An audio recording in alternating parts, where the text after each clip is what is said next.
she's running a little better now. Woo! Time to get this old girl fired up.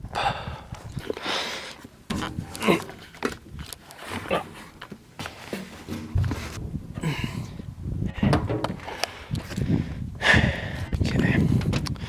So, these are my battery clamps. Make sure we got fuel here. Yeah. Okay. Oh.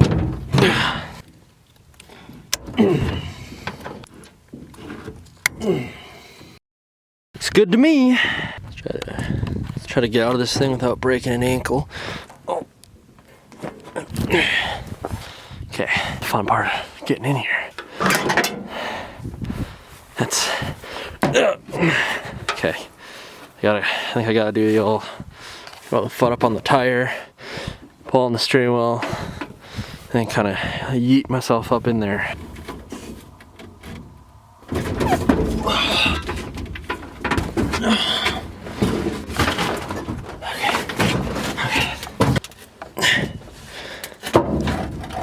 That out of the way.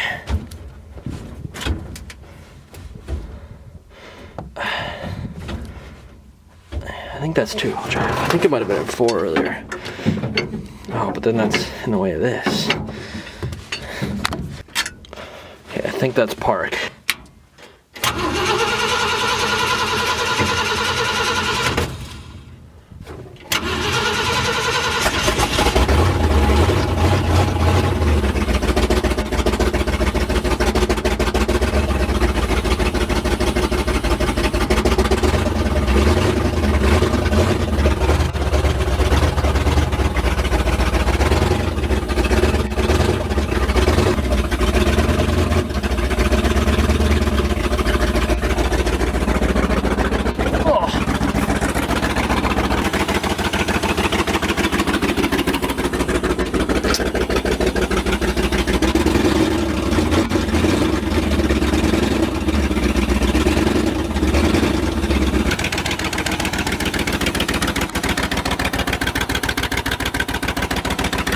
Okay, I'm gonna let her warm up for a few minutes here while I get the shed set up to pull it into.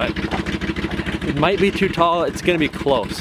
I think we might be able to pull it into the sherp shed. Now, my main concern about pulling into the sherp shed is one, that it's gonna be too tall. This door looks tall, but you gotta remember, you got a few inch lip there where the concrete is that's gonna be going up onto, and I think it should be good, but it might be cutting it kind of close. The other thing is, we have a lot of valuables in here. We've got, well, a tank, we've got Mark's camper that he lives in when he's here working on sherps. We've got a sherp in here and a bunch of tools, and the truck has no brakes currently. So my fear is that I'm gonna pull it into here, and it kind of really sucks trying to get it slipped into neutral. So my fear is that I'm gonna get it in here and not gonna be able to stop. So what I'm thinking is I'm gonna get a bunch of these big wood blocks and kind of make a little barrier up here. So if I'm rolling in here and I'm not able to stop, it'll hit those and kind of stop me and won't be able to go any farther. And worst case scenario, I can just kill the motor once I hit those. So I think that's kind of what I'm gonna do. So I'm gonna prop these up, and then hopefully it will be good. I think that should work as a good stopper, but also this floor is pretty slippery, so it could also just hit them and they could slide. So I'm really gonna have to try to stop it as best as I can. Not gonna bank on these. Also, Up North Outdoors hats are available on the website, again, upnorthoutdoorstv.com. We also have a new shirt design on there as well, and there might even be sweatshirts on there tonight. I don't know, there's a bunch of new merch that's rolling out, so definitely go check out upnorthoutdoorstv.com. Free shipping on everything, and yeah, get yourself some new merch, support the channel. Come on. We got a pretty sweet new In God We Trust shirt with like an American flag and some mud tires and stuff that we had an artist drop. Kind of cool, and we're gonna have more stuff rolling out too, so definitely just go check it out even if you're not gonna get anything. Okay, I also want to get this sherp like way out of the way because I don't want to be hitting those sherps. I have a bad reputation of hitting things like that shed. So, don't want to have to make another phone call to my dad and have him fake rage at me for a video and then everyone take it seriously.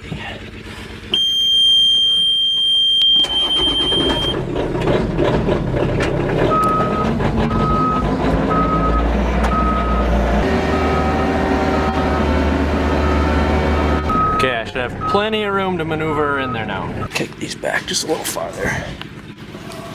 I'll be able to fit the truck in here. That barrel scares me. I don't want to send that through a windshield either. Okay, I'm gonna set you guys up here. I don't have my lovely camera with me today. She's getting some other stuff done. So, filming all by myself. Like the old days.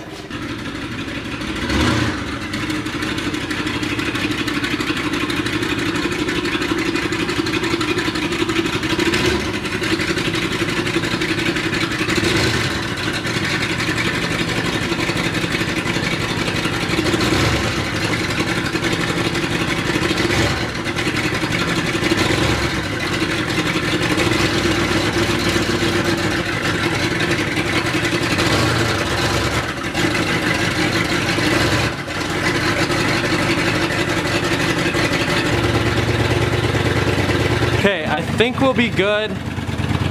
It's gonna be pretty wide, so I'll get this stuff out of the way.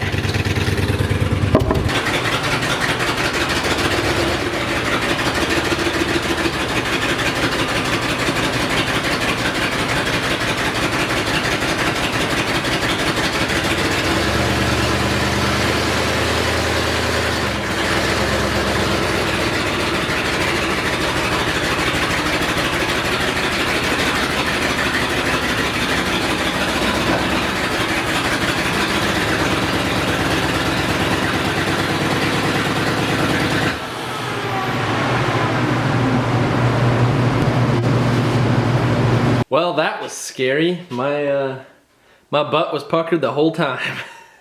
that was pretty nerve-wracking, but got it in without breaking anything. So basically what I'm wanting to do in today's video is kind of just look through the truck and find all the obvious things that I need to fix and repair on the truck. Obviously, it's a mud truck, it's a beater truck that I got this strictly just to play with and have fun, so I'm not gonna fix every little thing on this truck. It moves and drives how it is right now, so yeah, there is some things I need to address and fix definitely on the truck. But yeah, that's kind of why I pulled it in here. It's just to look through and then I can start ordering parts, getting parts ordered to get it running good. Before I start tearing into the truck too much, I do want to address a couple things from the last video, the first video on this truck. If you're new here or just haven't seen the last video, I definitely recommend you do watch the last video posted on this truck. Then you can kind of learn what it is and why I got it and how I got it. But I would like to address a few things here. First off, I traded our Jeep Cherokee that didn't run, didn't have a title.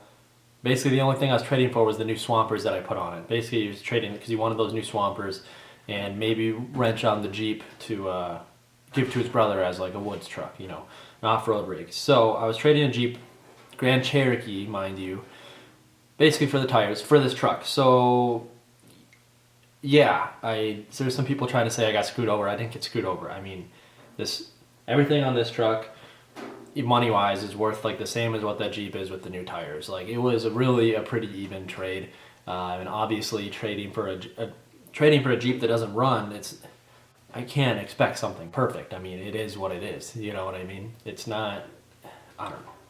And then another thing is a lot of people commenting about the motor not running good, and like you guys were expecting me, like in the video I literally just picked up the truck. It's like some of you guys were expecting me just to yank the motor out with my bare hands and just rebuild the whole thing in 15 minutes before I made the video. Like, yeah, I realize, I heard it's not running well. It's not running like it should be, and I'll be working on it and trying to get that fixed. But yeah, I can't just yank the motor out, rebuild it in 15 minutes, and throw it back in. Like, I'm sorry, yes, obviously the motor wasn't running perfect and running right and it has some issues. But some of the comments that you guys left, maybe I'll throw some up on here, were just like attacking me for it, and it's like, okay, yeah, I traded a Jeep that doesn't run for a truck that doesn't run well. Okay, I'm sorry. I don't know what you want from me. Another big thing that a ton of people commented about was that the tires are on backwards and that I need to flip them around right away. I should have freaking flipped them around before I even putzed it around the yard to show you guys, apparently. But yeah, the front tractor tires are on backwards. But a lot of you guys obviously don't know this. A lot of you probably do though too, if you actually have like mud trucks and stuff, that it's actually good for tractor tires if you're strictly mudding. If you're doing a little bit of everything, I mean, it's fine to have them tread facing forward, or if you actually have it on a tractor that you're not mudding with, having the tread facing forward so it runs better and more smoothly, because that's why it's like directional like that. But if you're strictly mudding and off-roading with tractor tires, it's actually better to flip them, reverse them like this, the wrong way. Because if you think about it, with the tread, we say this one, these ones are forward, which I should flip too. These ones are forward. So this kind of just goes with the mud, you know, it doesn't really pick up and throw that much, which the big thing about mudding is getting your tires spinning, so you're cleaning out your tires constantly and throwing that mud back. So with them flipped the other way, you're grabbing way more. You're grabbing, all of these tread pieces are going to be grabbing mud and throwing it. So I should actually flip those ones the other way too, and it's going to be grabbing, throwing. So a lot of people like that build strict mud trucks, and if they throw boggers on them, you'll even see a lot of times boggers on backwards, because they'll throw boggers on backwards because the same way it'll pick up and throw more mud. So yeah, I realize the tires are on backwards, but I'm probably going to keep them that way, and I'm probably going to flip the rear ones on backwards too. But that was kind of the main thing, is people saying that the motor's not running good and the tires are backwards, and I should have fixed it in 15 minutes, rebuilt the whole thing apparently. But yeah, we'll be addressing some of that though in today's video. All right, so let's do kind of a looky around of this truck and see everything that's wrong that obviously needs to be fixed. So the one main thing is that this front passenger side axle shaft snapped. So obviously it's been pulled out. So I can't have four-wheel drive, of course. And here it is, broke at the knuckle. It's pretty typical with this big of tires. With this big of tires, since it is a mud truck and it's not bouncing a lot and stuff, you can get away with smaller axles with these giant tires. But yeah, you're gonna break axle shafts a lot. So ideally you'd want Dana 60s under here or bigger, with this size of tires. Even bigger than Dana 60s would even be better.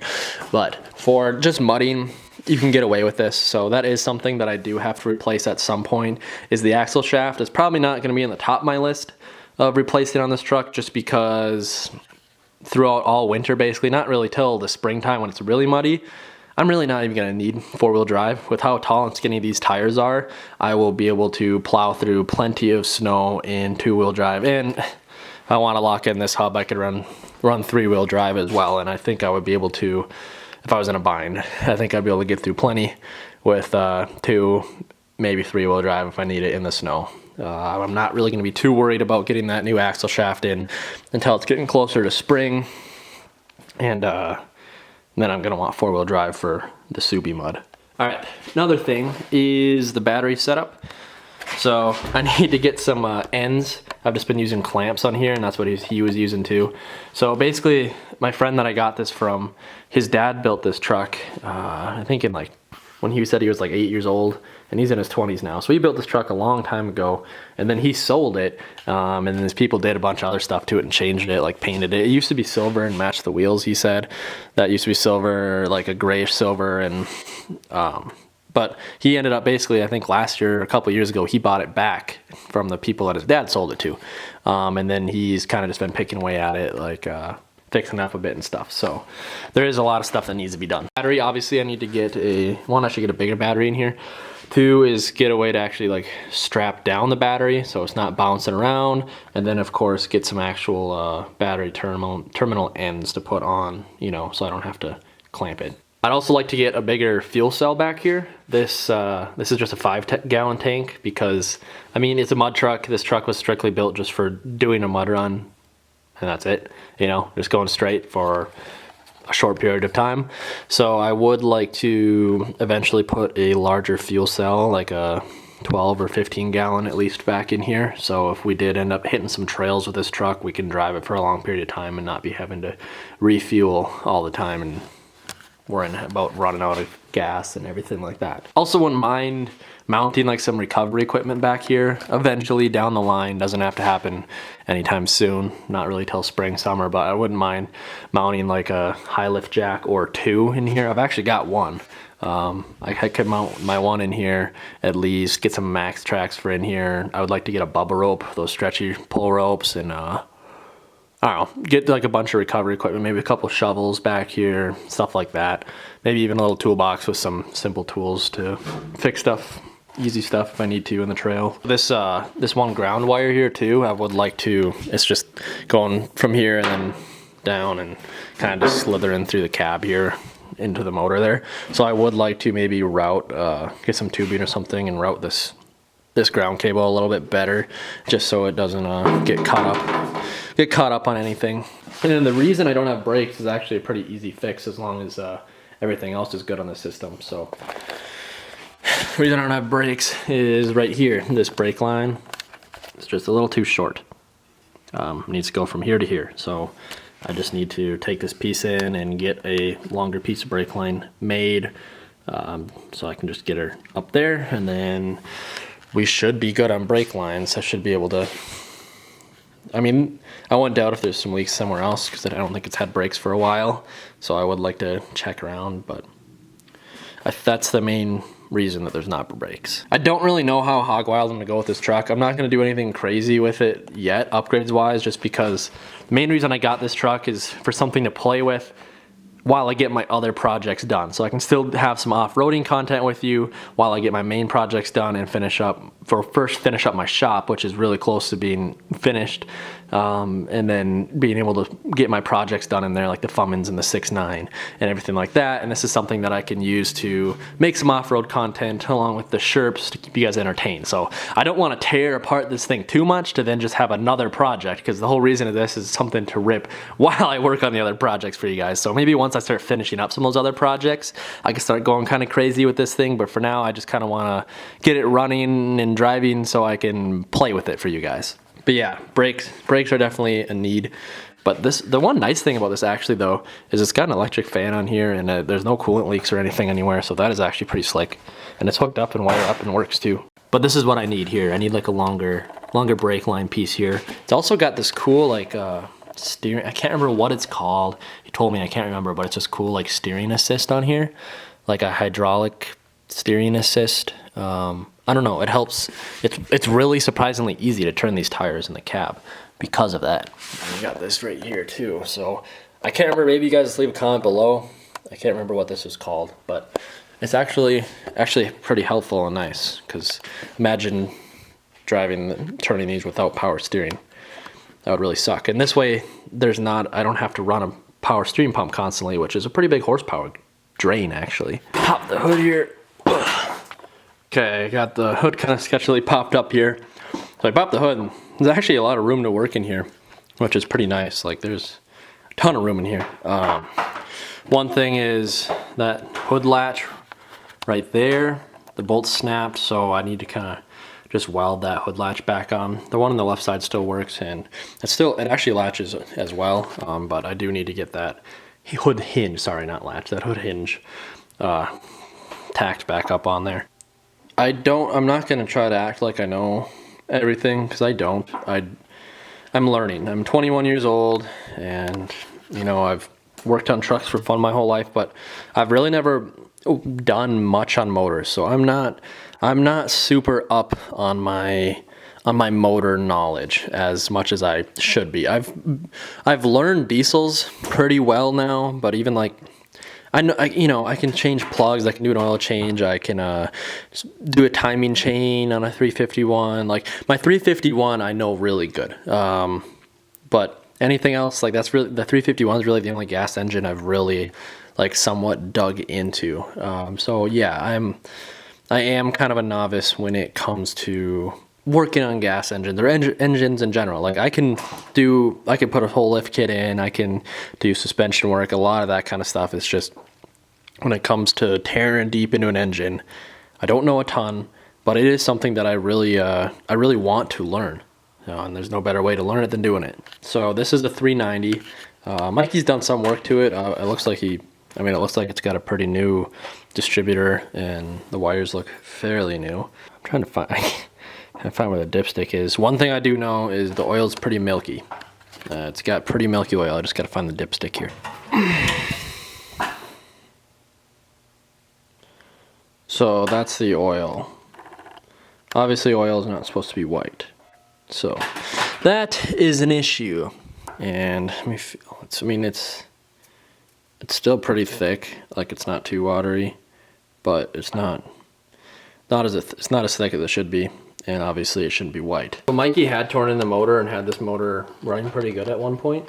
He also replaced it. I guess he put I don't know anything about carbs either. My 351 was fuel injected, but I guess he put a 4-barrel carb on here. So he used to have a 2-barrel and wasn't running too well with that. And he had it running pretty good. He said when he was torn into it though, he did do head gaskets since he was in there anyway. And he thinks that maybe, I don't know, maybe he got a little tear in one or something and didn't notice and didn't get those head gaskets on perfect. So it wouldn't be a bad idea to do head gaskets, because that's most likely what that milky oil is from, is head gasket. He did say he had the hood off for a bit too, so it did get probably rained on and get wet a few times. But I mean, as long as that oil cap was on, I don't think that much water would have gotten in there. So I don't know. It might not hurt just to do an oil change on it though, and run it a bit before I tear into it to do a head gasket, and see if the oil gets milky again right away, and then we'll kind of know. And he said he might have messed up the timing on it, so that could be part of the reason why it is not running well. So that is one thing is should check, is the timing. And then also I do want to just go through too, and probably do it when I have Murray's help, but go through and check spark, make sure just getting spark. I mean, could have fouled out a plug or two, because it sounds like it's not running on all 8. So we could have a fouled out plug somewhere or a bad wire or something. So I would like to check spark everywhere too. Make sure it's firing on all 8.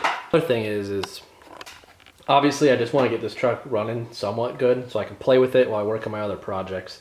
But what I could do, what I've been thinking, is once I get my shop done and after I get the funnels painted, I could get a motor stand and get another 390 engine. They're pretty cheap. I think my grandpa might even have a couple laying around I could probably buy from him, and throw another 390 up on an engine stand in the shop and build one. Like rebuild one completely, and beef it up a bit and give her some power. And I don't know, I think that'd be the best way for me to learn about these motors too, is just tear into one, watch videos, and just try to rebuild the whole motor myself. And it's a lot easier when it's on an engine stand. You can get to everything, and then let's say I blow this motor up this winter, or even if I don't, if I finish up that 390 by the spring, it's something I can work on the winter, tinker away with here and there. But if I get it finished up this summer, I could swap it out for this one and have a good running powerful motor in there, So that's kind of my idea for it. I'm not going to make that my main focus right now, because I need to finish up those other trucks first, but that is something I could pick away at, definitely. So there's some milky stuff under the truck here too. So it seems like I have got an oil leak coming from somewhere, and it hasn't dripped since I turned the motor off. So obviously it's really only leaking when the motor's running. Yeah, so then I had some comments saying, oh, you should make it 4-wheel drive. Well, how they made a lot of these trucks back then is that they use the 2-wheel drive transmission, and then they have a divorce transfer case. So like a transfer case that's not bolted up to the transmission. So it's a 2-wheel drive transmission that has a shaft that goes to it that turns that transfer case, and then there's a front shaft that comes from this, and the rear shaft comes from that. So when I say it's a 2-wheel drive transmission with the divorced T-case, it's still 4-wheel drive. It's just kind of how they did a lot of them trucks back then. And even nowadays, when you see new off-road build or mud truck builds and stuff, a lot of them still use divorced trannies or transfer cases with 2-wheel drive trannies. I also need to get some more lug nuts. There's only a few, or it's missing a few on each wheel, but that's kind of all my trucks. Besides the 7.3. I think the 7.3 has all of them. I think it's the only truck I have that has all the lug nuts. Feldman's definitely does not. 6.9 definitely, I don't think does. Another thing I would like to kind of jerry-rig and get fixed, maybe just use a bungee cord or something, but the doors don't latch. They just kind of, it's like a push it shut, but I mean, when you're bumping around, they fly open pretty easy and can get kind of annoying or could get dangerous, I guess. You don't really want to be, you want to be able to kind of hold on to the door support and not be worrying about flying out of it. So I would like to get a way to mount these doors shut a little better.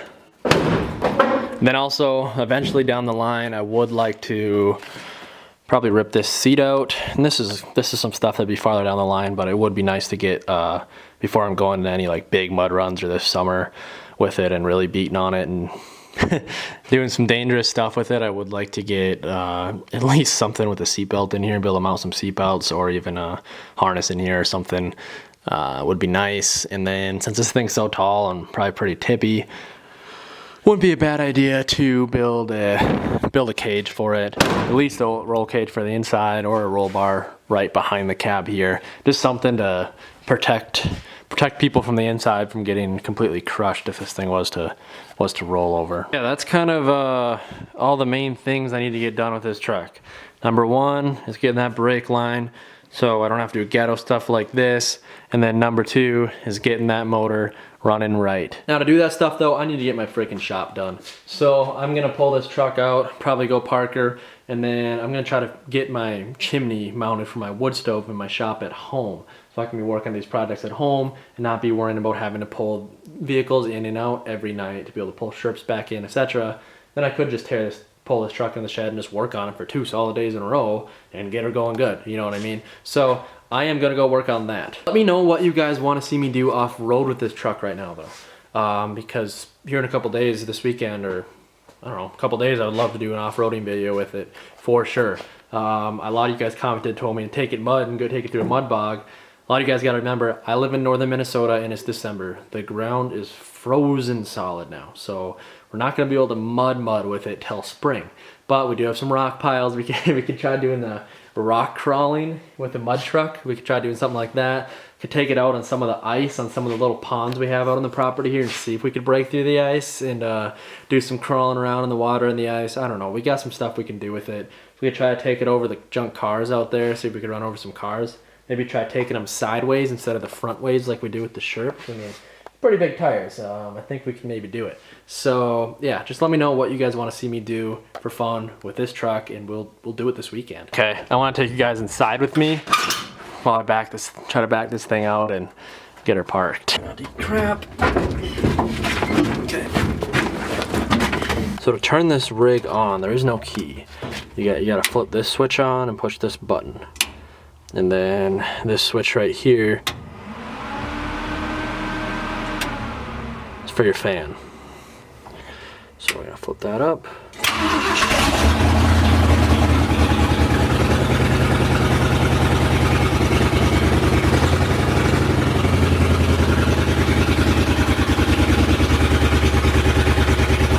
Okay. I need 2 hands.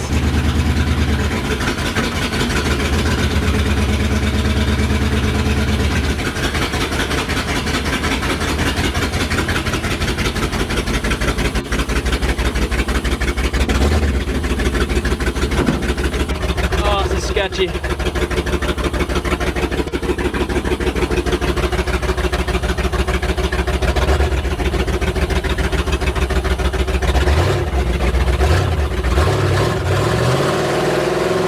Oh, she's running a little better now. Woo! Ah!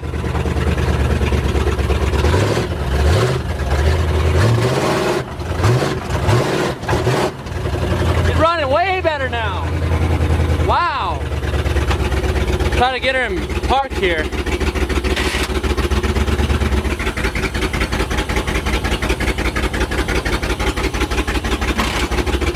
Woo! She's running so good now. Wow!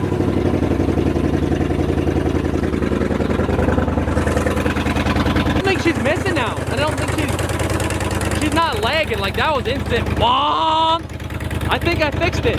I don't know if I did it on camera. I think I might have did it off camera, but I went around and I pushed on all the plug wires to really make sure they were in all the way. And I almost wonder if one of those plug wires just got loose, and that's why they weren't all firing, because it's running pretty good now. I mean, it's not lagging.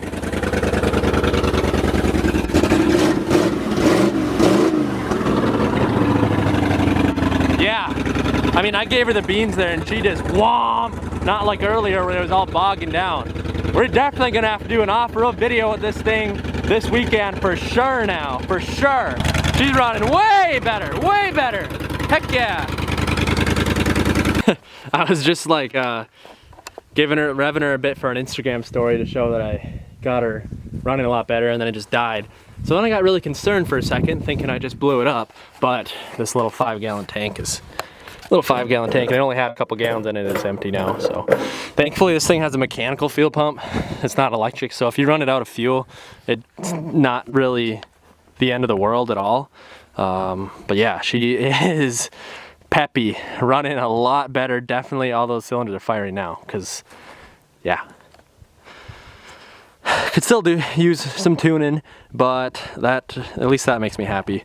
Still need to figure out the milky oil problem. Definitely gonna do an oil change on it and then see if it gets milky again, and probably do head gaskets on it. But the timing probably is good. I bet you all I did was I just went in here and I just pushed really hard on all these plug wires, and I'm thinking one of those were probably just a little bit too loose and weren't quite on the plug, and that's probably why it wasn't running quite good.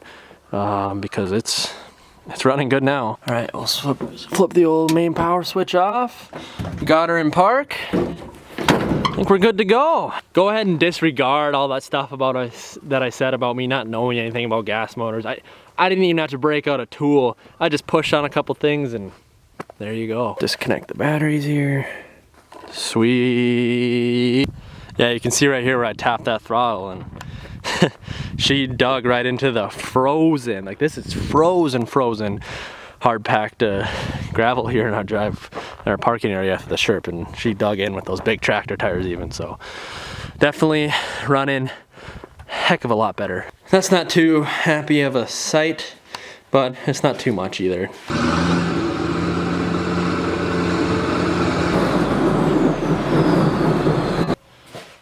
Thanks for watching today's video, guys. I really appreciate it. I was a big surprise. I didn't think I was actually gonna get that motor running good today, but we did.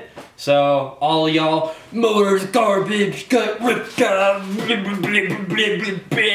It just needed a plug wire to be pushed in a little bit more. So suck it.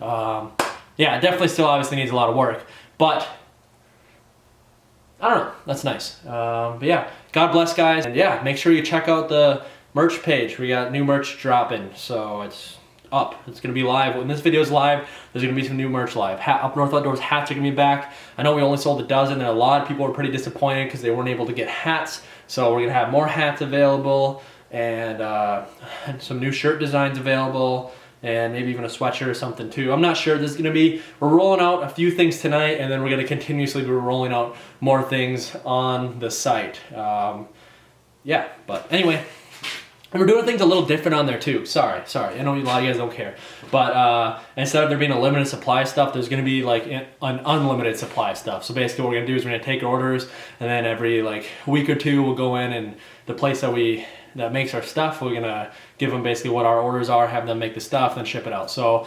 if you do order some stuff, it might be like 2, 3, 4 weeks until your stuff ships out. It'd probably be earlier, most likely be earlier. but maximum probably like 4 weeks, but probably be more around like 2 weeks getting shipped, or even a week getting shipped after you order. So don't freak out if your stuff isn't shipped right away, because I know a lot of you guys have ordered stuff from us before. When we have stuff in stock, we normally ship it out like literally the next day. Some of you guys have been surprised how quick you get your stuff, but it is free shipping on all orders in the United States. So if you live in the US and you want to get something, it's free shipping, all orders. So yeah, you can't complain too much, okay? Okay, but yeah. Let me know what you guys want to see me do with the mud truck this weekend. We'll have some freaking fun with it, okay? But I'm gonna go get my shop done, or not gonna get it done, but I'm gonna go work on my shop so I can get my projects done and we can have even more fun on this channel.